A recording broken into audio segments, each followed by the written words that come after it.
Good evening and welcome to Sports Night in Auburn. I'm Sam Humphrey and joined alongside me is Kennedy Gooden.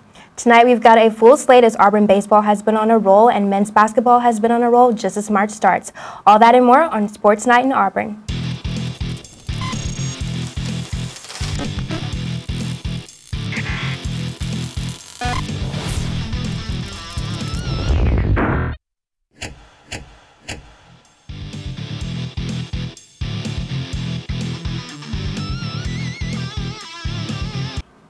March is right around the corner, and that means Bruce Pearl and the Tigers men's basketball team are getting ready to make a push for the NCAA tournament.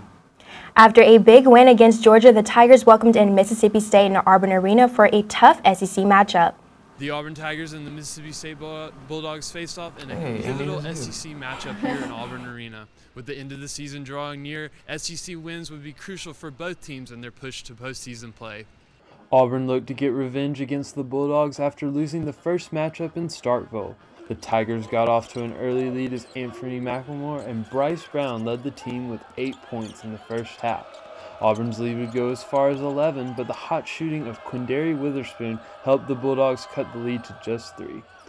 Auburn made another push with a pair of threes from Brown to take a 33-25 lead going into halftime. Mississippi State trailed by 19 with 6 minutes remaining, but would make an impressive 17-2 run to get within 4 with 2.5 minutes remaining. Needing a bucket, Auburn put that ball in Jared Harper's hands as he avoided defenders to score a crucial layup, which would be enough to give Auburn their 20th win of the season. Leading scorers tonight were Bryce Brown with 24 points and Anthony McLemore with 14. Mississippi State was led by Quindary Witherspoon's 25 points and Tyson Carter, who added 21. With the win, the Tigers moved to 20-9 on the season, and they will go on the road to Tuscaloosa to face the Alabama Crimson Tide. From Auburn Arena, I'm Andy Hewling, Eagle Eye TV. Now coming off a big win against a tough squad in Mississippi State, the Tigers traveled to enemy territory in Tuscaloosa, looking to sweep this Crimson Tide after easily taking them down earlier this season inside the comforts of Auburn Arena. It took a lot of effort from the Tigers last night as they fell down early as the Tide went into the half holding an 11-point lead as Bruce Pearl looked flustered. Avery Johnson looked ready to attack as the second half started. The Tigers had other ideas, however, as midway through the second half, the Tigers, thanks to stellar play by Chuma Okeke and Jared Harper, paired with 11 Alabama turnovers, went on an 18-2 run, and from there the Tigers were in control of the contest. After being down by 11 at the half, Auburn would outscore Alabama 43-26 in the second half. Chuma Okeke had 17 points paired with a career-high 14 rebounds, and Jared Harper poured in 16 points of his own. Bryce Brown was cold throughout the game, only hitting 2 shots and scoring 7 points, but was a key energy piece on the defensive side of the ball. Auburn currently sits just outside the top 25 this week after winning their last 3 games with just 1 game to play. The Tigers are looking to make one final impression on the voters before the regular season comes to an end. As we said earlier, with 1 game left to play, the Tigers are currently placed as a 5 seed for the upcoming SEC tournament, which would earn them a first-round bye. So, Sam, where could Auburn go in the SEC? Well, right now, as we just said, they're a 5 seed heading into the tournament. That means we get 1 bye, which would be a crucial bye instead of playing that first week of the NCAA tournament, or excuse me, SEC tournament. So we will have at least 1 game of rest. But honestly, I don't think that this team's going to make it far in the NCAA tournament. Joe Nardi, I think, has this as a 6 seed right now, and I don't think we'll make any progress within. We might even get bounced in the first round, but I hope I'm wrong. Yeah, I agree. It's going to be definitely tough. We're playing Tennessee Saturday. They're number 1 in the SEC right now. They're in the top 5 in the country. They're a great team, so it's going to be hard for us to beat. But I think confidence will be key, and I hope that Tennessee doesn't beat us too bad, and I hope we can hopefully win. Well, Bruce Pearl will have the boys ready for sure. Yeah. Moving from the SEC to the national level, Auburn has made strides at the right times to make noise in the NCAA tournament. As of right now, Joe Nardi has the Tigers as a 6th seed in the Midwest region, but with 1 game left to play in the conference tournament on the horizon, the Tigers have a chance to move up in the standings, but also a chance to move down if they don't make some noise in the coming weeks. Coming up, our sports director Hayden Desmond will take a look at how Auburn was represented at the NFL Combine. You're watching Sports Night in Auburn on Eagle Eye TV. As a mom and an Olympian, I know the importance of getting to the finish line quickly. But quicker isn't always better when it comes to conversations about the dangers of underage drinking. General Marshall is right. You don't need to get the entire point across in 1 dinner or 1 car ride. Stick to those meaningful moments. A text or short conversation can go a long way. And be sure to use resources like asklistenlearn.org. They've got everything from conversation starters to facts about the dangers of underage drinking. So start the conversation today about saying yes to a healthy lifestyle. And no to underage drinking. I believe this is a practical world and that I can count only on what I earn. Therefore, I believe in work, hard work. I believe in education, which gives me the knowledge to work wisely and trains my mind and my hands to work skillfully. I believe in honesty and truthfulness, without which I cannot win the respect and confidence of my fellow men. I believe in a sound mind, in a sound body, in a spirit that is not afraid, and in a clean sport that develops these qualities. I believe in obedience to the law because it protects the rights of all. I believe in human touch, which cultivates sympathy with my fellow men and mutual helpfulness and brings happiness for all. I believe in my country because it is a land of freedom and because it is my home, and that I can best serve that country by doing justly, loving mercy, and walking humbly with my God. And because Auburn men and women believe in these things, I believe in Auburn and love it.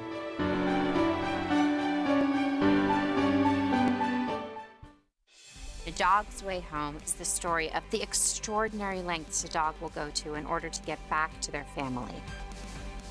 Every year, millions of dogs and cats end up in shelters and rescue groups.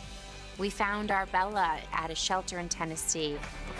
When you adopt a shelter pet, you discover they're all pure love.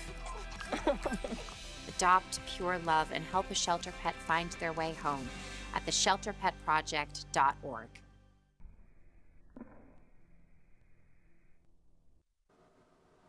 Welcome back, everyone. It's time for your weekly breakdown here on Sports Night in Auburn. And I know, especially because it's March, but the madness has yet to begin. And with just 2 games left before the SEC tournament, I decided today that we're going to shift our focus from basketball to football. Now, Auburn's season ended just after that record-setting performance in the Music City Bowl, but for a few guys, their dreams are just getting started. Auburn sent 6 players to Indianapolis to compete in the Underwear Olympics, otherwise known as the NFL Combine. Deshaun Davis, Ryan Davis, Jamal Dean, Dontavius Russell, Darius Slayton, and Jarrett Stidham all made the most of their opportunities as the NFL Draft is a little under 2 months away. Now, the event everyone comes out to see is the 40-yard dash. There's no question there. And with the talk, is LSU DBU or if Clemson is wide receiver U, Auburn just might be speed U. Check out Jamal Dean's 40 here. He ran a 3.1. Tied for the fastest of the 40 going in. Speed coming out of the block. You really can't ask for anything better like that. Now, that was the fastest time until Zedrick Woods from Ole Miss ran a 4.29, the fastest of this year's combine. Now, Dean did a lot to improve his draft stock and is the guy I can see coming off the board first for the Tigers as an early day 2 second-round pick and a potential starter during his rookie year. Now, we're going to stay on defense as Auburn's energy piece from the last 2 years, Deshaun Davis, came into the combine being semi-overlooked due to some teams feeling he was undersized at 5'11 and 234 pounds. Davis was 4th in the linebackers in the bench category after putting up 25 reps and has been proclaimed as one of the best football minds in the draft out of all of the positions. Auburn ran a lot of defensive schemes during Davis's time on the Plains, from a 3-4 to a 4-3 and even a 4-2-5 in some packages. And Davis was able to coordinate all of them. I'm not sure if he'll get drafted, but he will definitely get a shot in free agency. And either way, he'll be playing pro ball on Sundays. Now, Jarrett Stidham, Auburn's quarterback of the last 2 years, according to some scouts, could have been a first-round pick last year. And he took a big risk in coming back for another year at Auburn. The offense and the year may not have been explosive as it was his first year, but he still did what he needed to do at the Combine. Now, we're going to go back, and we're going to scroll up, and we're going to look at this one clip of a throw that he made that really stood out to me.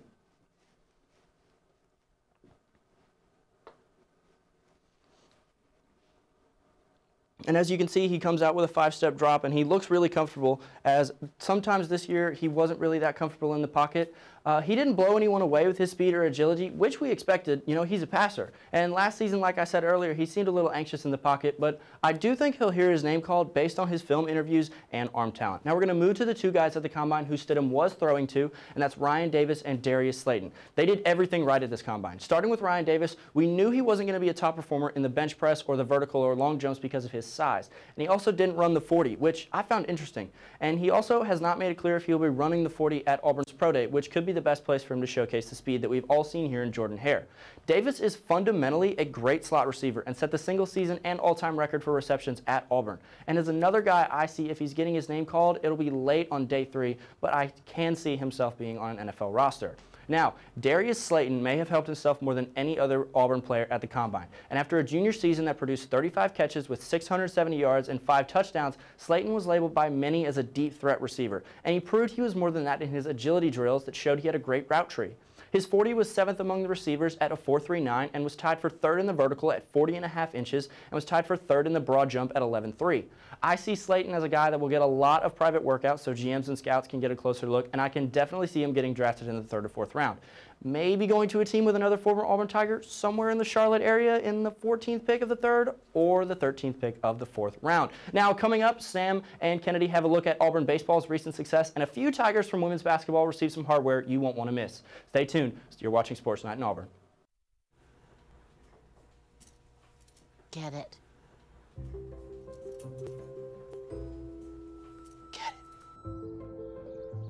Get it. Get it. Get it. Get it. Get it.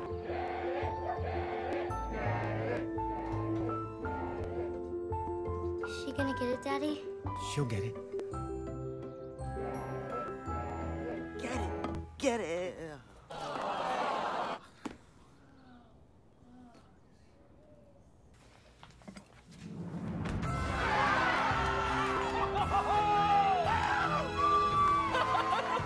When you bring home a Goodwill find, you give your whole town a reason to celebrate because you're also funding local job training and placement programs in tech, healthcare, and more. Goodwill. Bring good home.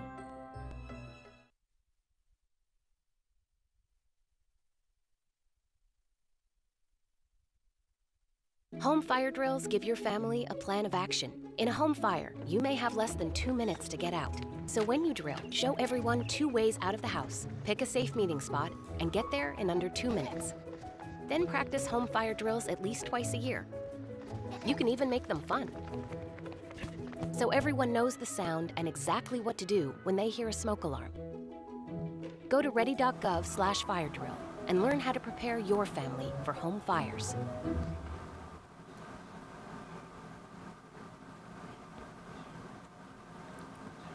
Baseball, baseball, baseball. That's right, in case you didn't notice, baseball is back. And if you like baseball, Auburn's campus is the best place to be right now.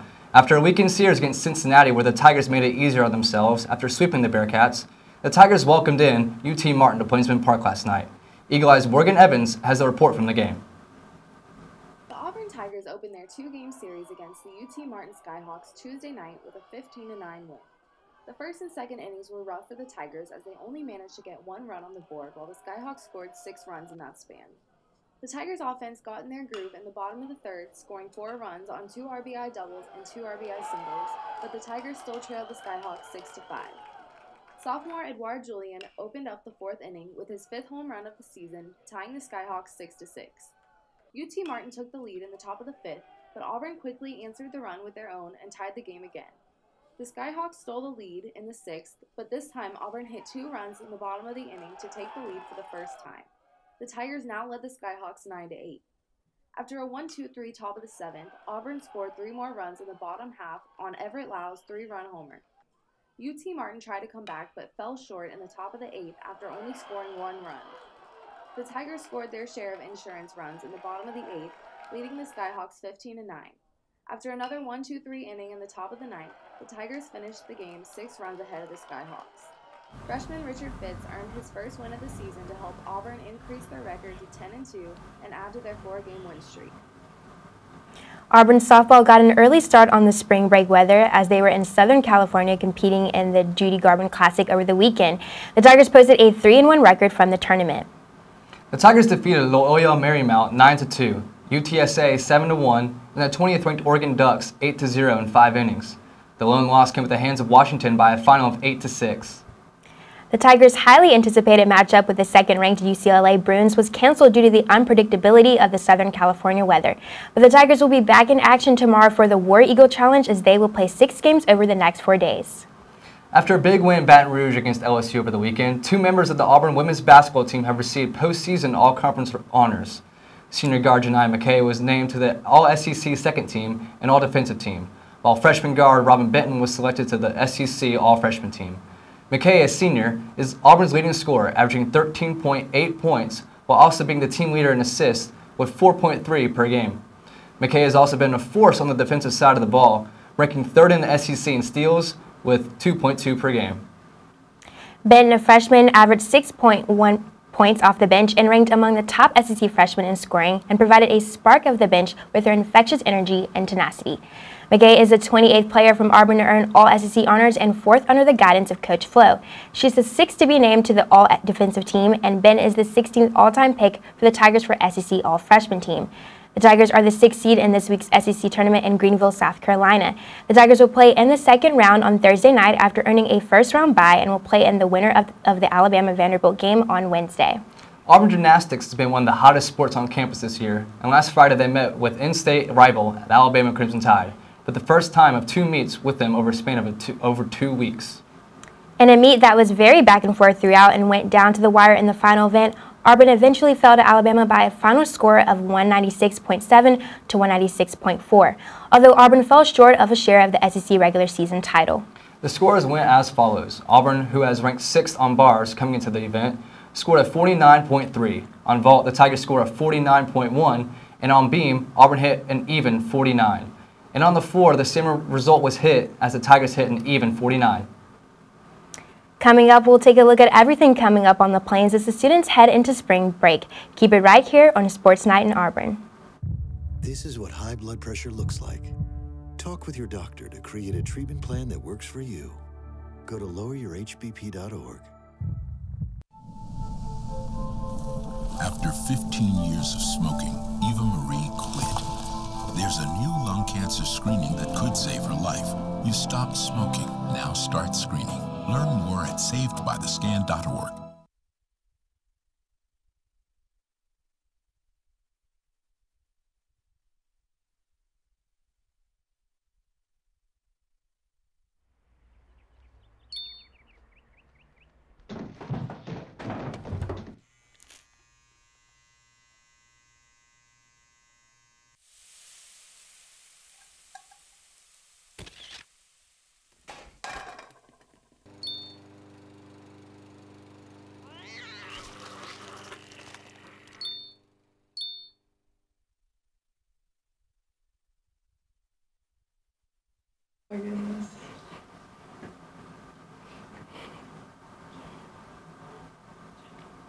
Welcome back. Let's take a look at your week ahead in Auburn sports. On Thursday, softball will open up at home with the War Eagle Challenge against Michigan State at 6 p.m.